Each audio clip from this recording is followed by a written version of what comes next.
sudah menjadi pengetahuan yang bersifat umum bagi setiap orang, baik di desa maupun di kota, baik masa lalu dan mungkin juga akan diteruskan oleh mereka yang di masa depan. Yaitu pernyataan bahwa di kalangan umat Islam pada saat Ramadan tiba, setan akan dibelenggu. Apakah benar? Dengan saya Indra Septiana, selamat datang di Denyut Semesta.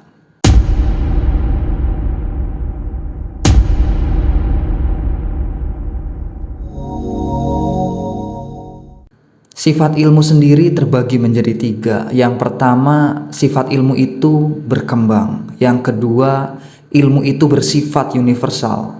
Dan yang ketiga adalah sifat ilmu mampu untuk memprediksi.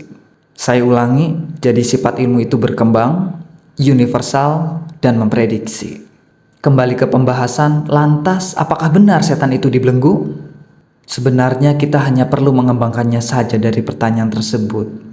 Karena sebuah bahasa bisa sangat luas pemaknaannya. Ada retorika, ada kesusastraan, kias, majas, dan lain sebagainya. Jadi, apa itu setan? Di mana letak setan itu? Dan bagaimana cara setan dibelenggu? Siapa yang membelenggu setan? Setan dibelenggu dari pemaknaan substansialnya adalah bahwa pekerjaan puasa itu merupakan metodologi untuk membelenggu setan. Jadi siapa yang membelenggu setan?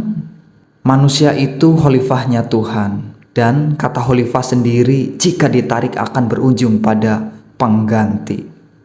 Khalifatullah berarti penggantinya Allah. Jadi ya kita sebagai manusia, kita sebagai khalifahnya Allah, kita sebagai penggantinya Allah.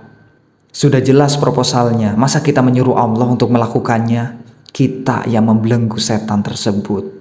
Hanya saja Tuhan memberikan kisi-kisi tentang metodologi untuk bagaimana cara membelenggunya. Sekarang kita bergeser tentang pandangan kita kepada setan itu harus kita perluas, harus kita perdalam, dan harus kita perpanjang. Yang jelas setan itu bukan sesuatu yang di luar diri kita. Setan ada di setiap diri kita. Jadi setan itu apa?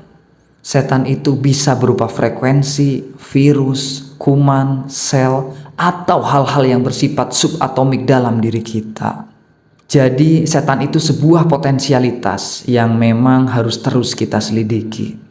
Dan setan tersebut ataupun hal yang ada di dalam diri kita itu mampu membuat manusia sedemikian rupa kehilangan keseimbangannya. Ketidakseimbangan dan keseimbangan ini juga harus dimaknai dengan luas, dengan panjang, juga dengan mendalam.